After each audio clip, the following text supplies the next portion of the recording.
Greetings, fellow corn enthusiasts. Tiki here, And Jacob Wile. and welcome to another exciting episode of Tiki's Universe.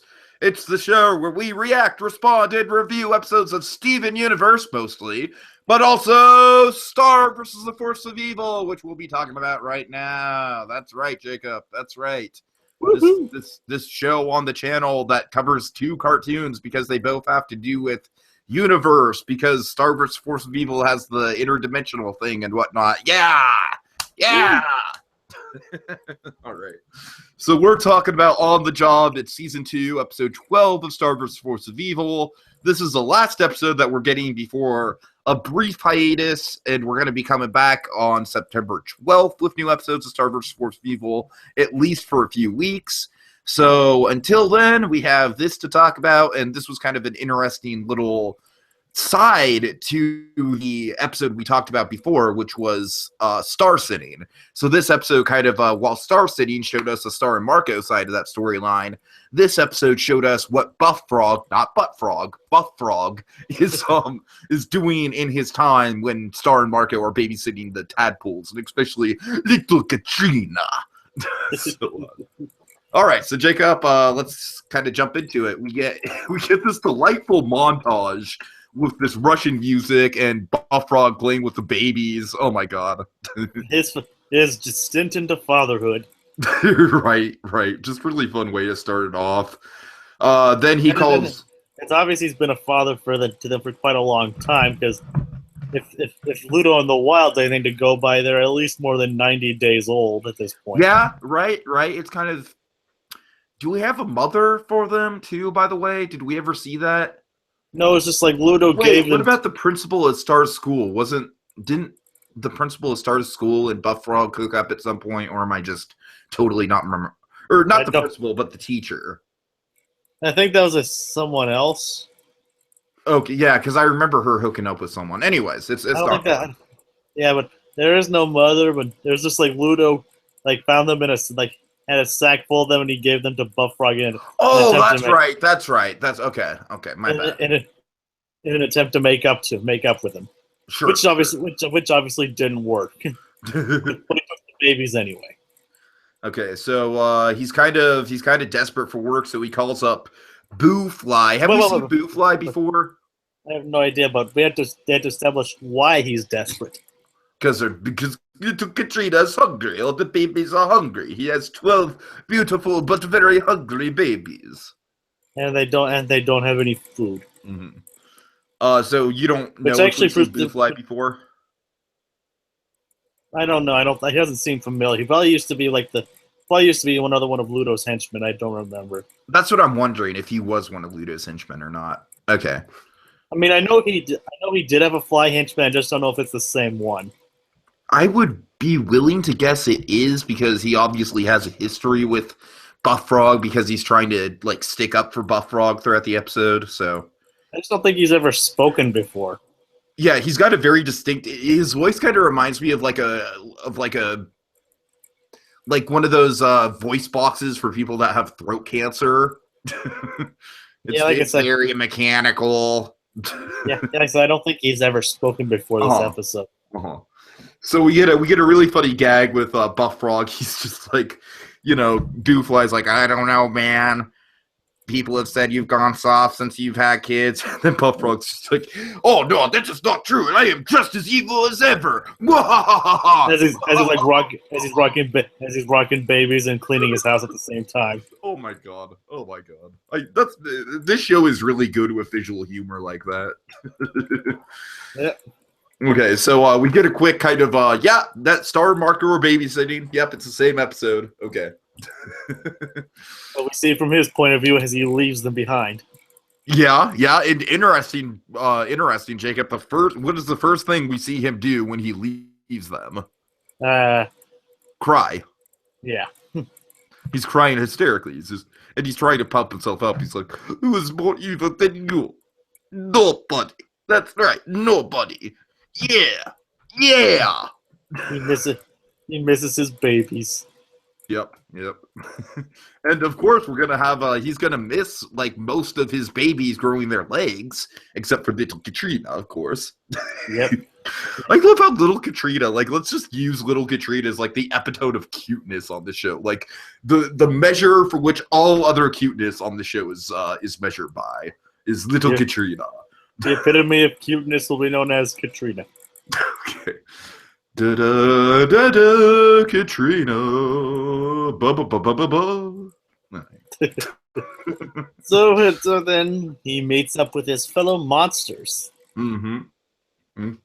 Or including Boofly and these other nameless creatures. I don't think they ever had a name for. I don't think so. I don't think the main one is kind of like the miniature bull. The main one besides the fly is this. It's like a miniature, but he has bull horns instead of.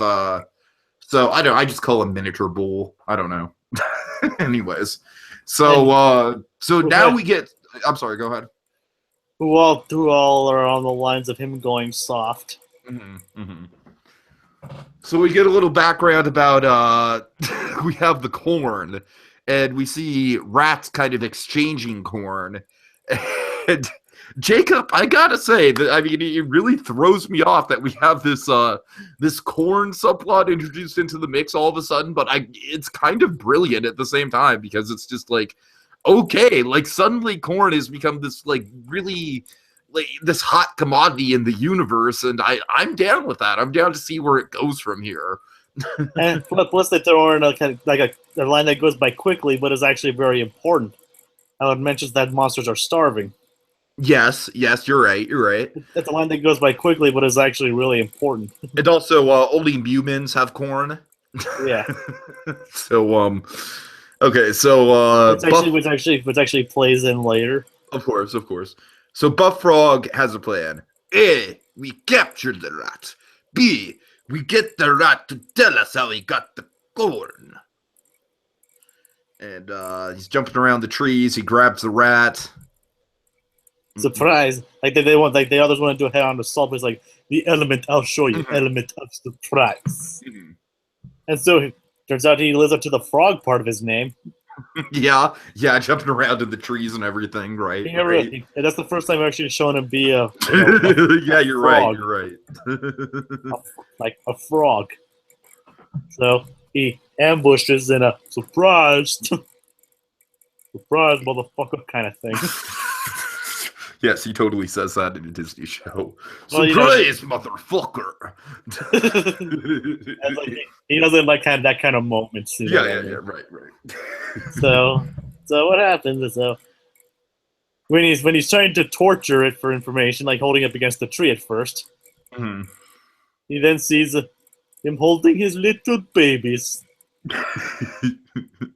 and he screams and lets it go free. Yep, this is kind of like the first indication to the group that something may be off with him. Kind of like an empty nest syndrome kind of thing. Yeah, exactly. They round up the rat. We lost and found. You lost it, we found it. He lost the rat. And so they try and find it again, and turns out they see a supply. Or am I skipping? Or we're skipping the fact where he ties into a tree. Yeah, you're skipping quite a lot, actually. Sorry. Let's go back up.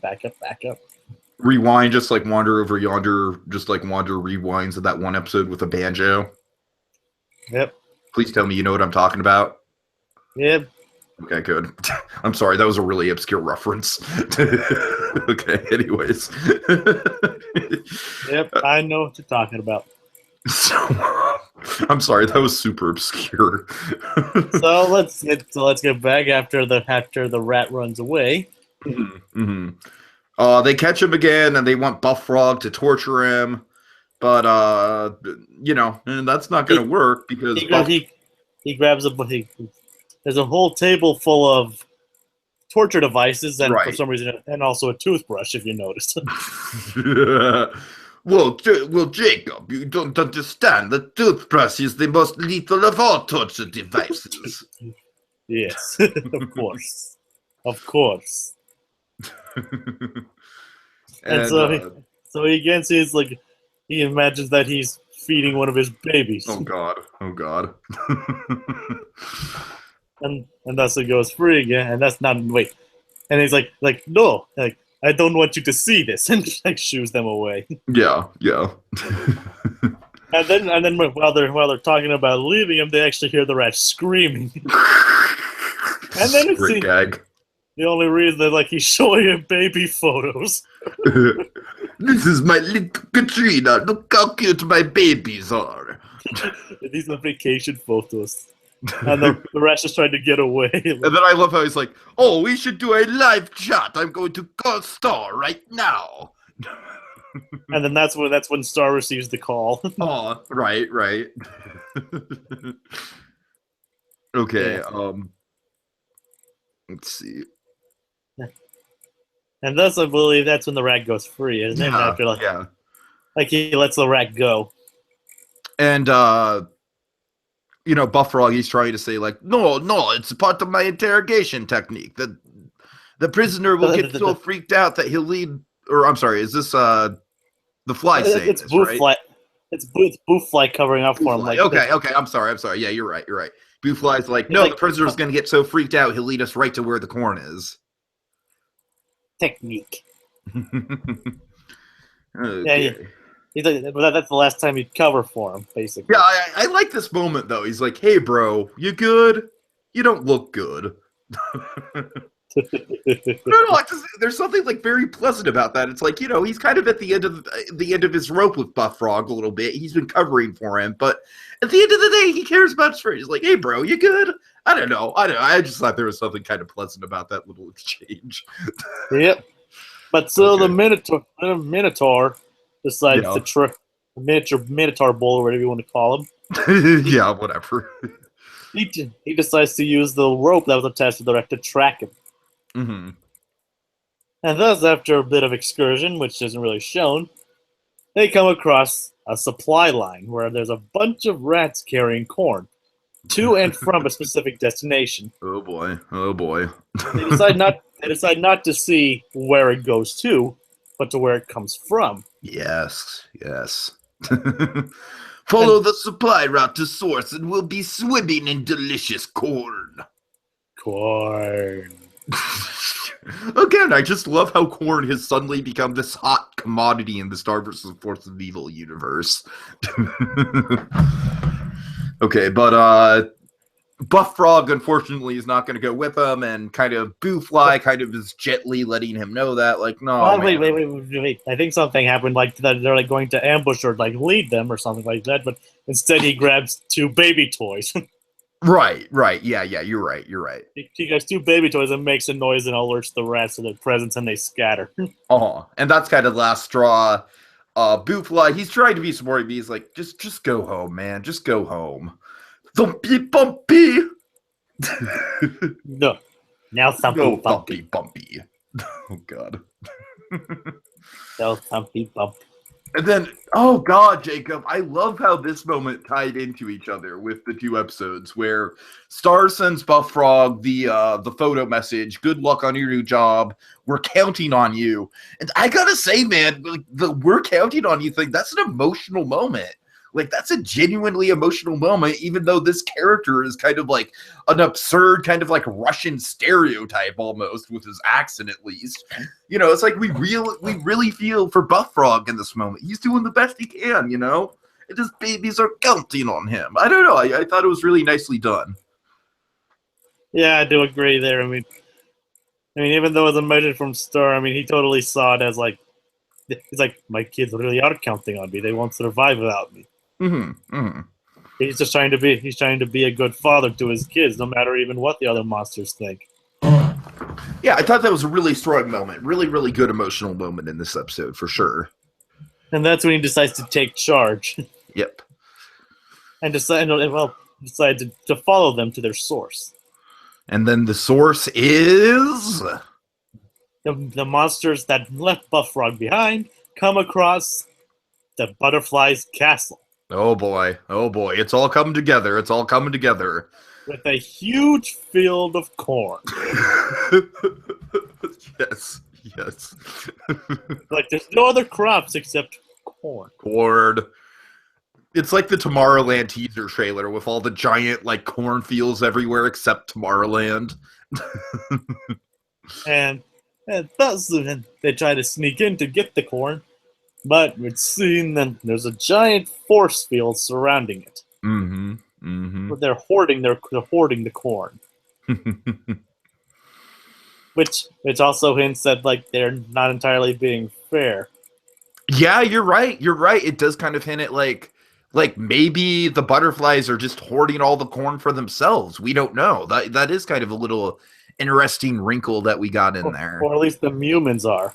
For sure, for sure. Not just the butterflies, but they're like keeping it for the humans and away from the monsters.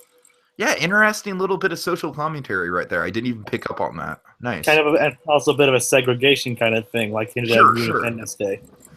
Yeah. So, what they do discover is a hole. Yep. Is a hole in the force field, or magic field, whatever you want to call it. Shield, whatever you want. I don't know what you want to call it. It's like a force field thing. It doesn't matter. Yeah, let's just call it that. They discover a small hole that something small might be able to fit into. You know, like rats. Like rats might be able to fit into. They don't exactly say it out loud, but it's kind of obvious that's how the rats are getting their corn. Exactly. And then we just cut to King Butterfly just gleefully eating the corn. Yeah, and then corn. I love corn. And thus he sees the monsters trying to sneak in to get the corn. And thus somehow throws fire at them, which bounces off the force field and sets the entire surrounding field on fire. Not a good call, Butterfly. Come on, not a good call, King. He's like, oh my. Oh my. Oh god.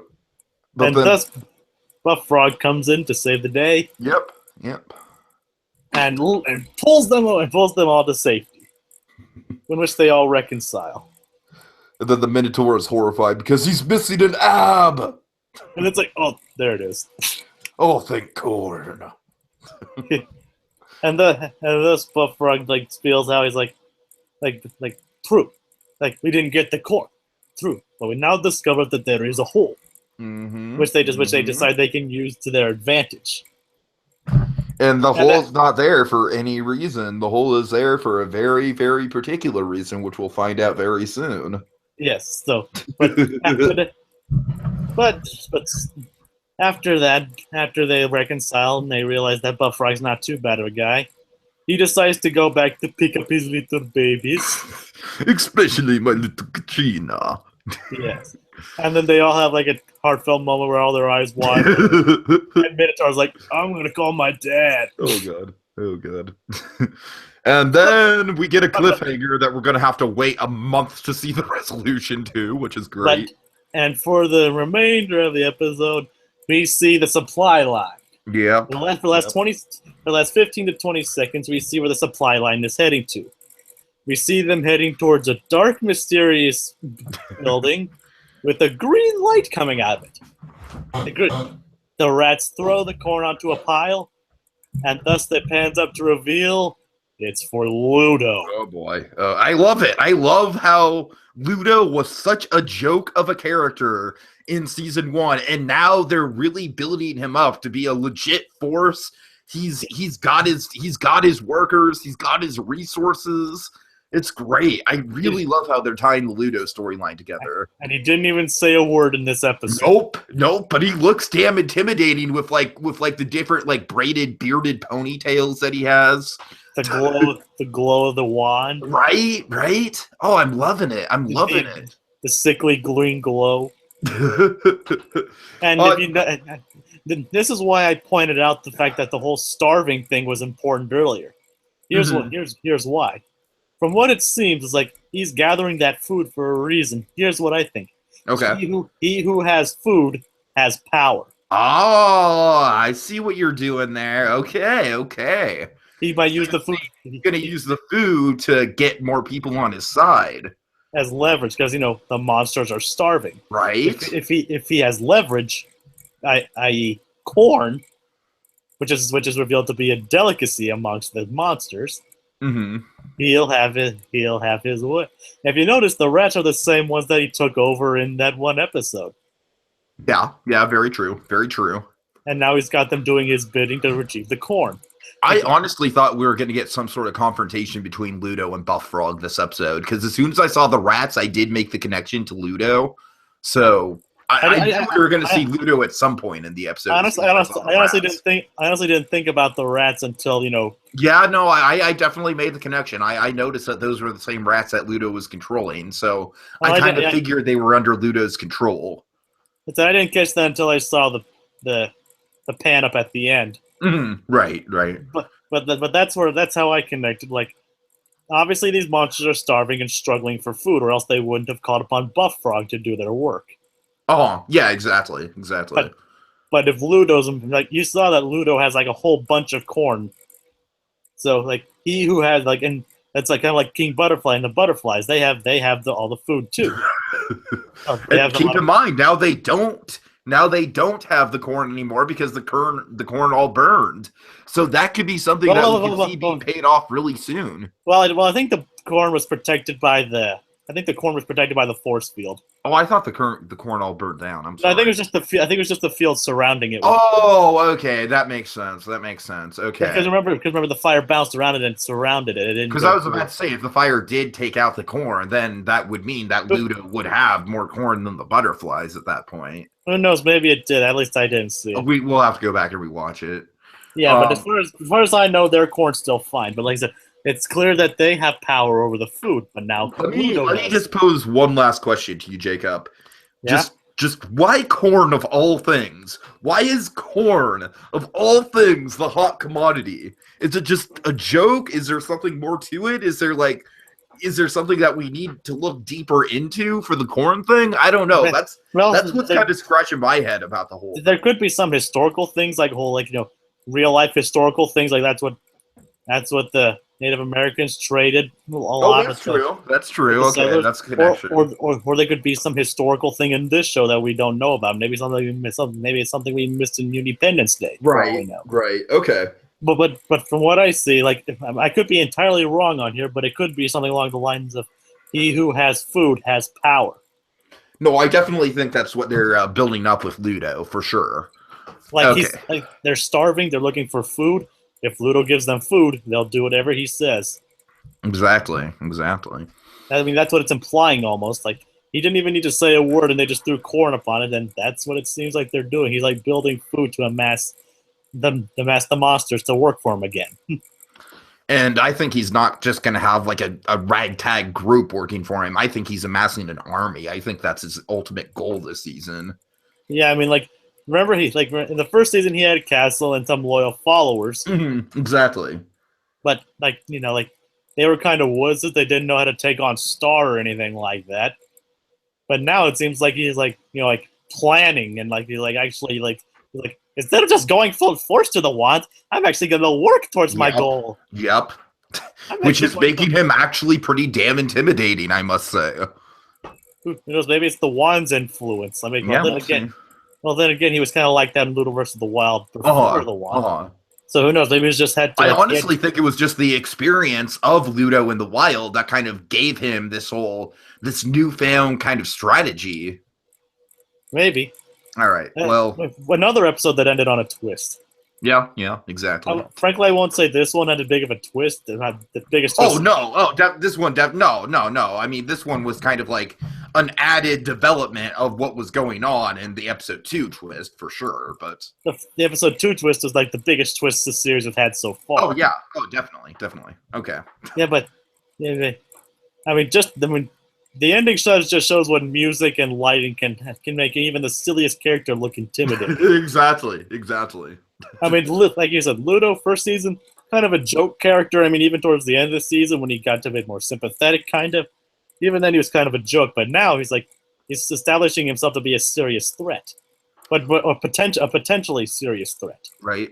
So, I just hope I just hope this doesn't go like the series of Sunrise and build up to be oh, he's looking powerful. Then it all turns out to be some kind of joke at the end. I don't think we're gonna get that. I think Ludo is gonna some shows become a legit threat. Well, some things have done that. I mean, like they build this thing up, then it reveals like, oh, this thing you've been building up the entire time, it's a joke for something else or something else we haven't built up at all. Yeah, we'll see. I think they're being really careful and crafty about how they're doling out the Ludo storyline through the season. So I think we're going to get a good payoff to it. Yep, he's moved up from porridge, and now he's on to corn. yeah. Okay, corn. Folks. So we'll see how this whole corn thing pays out. Yep. So we're going to be on a little bit of a break, just like the show. The show's coming back September 12th. And we're going to have Goblin Dogs and Dogs. What just happened? Because I missed that guy. Okay. Yeah. So, thanks for watching, folks. We'll be doing some Wander Over Yonder vlogs in the meantime. Stay tuned. Have a good day. And for God's sakes, just spread the corn around, all right? If you got a supply of corn, don't hoard it for yourself. Spread it around. Spread the love, because we all need corn. Corn for all. And no monster armies. Yep. Corn for all. Just corn is life. Corn is love. Corn is life.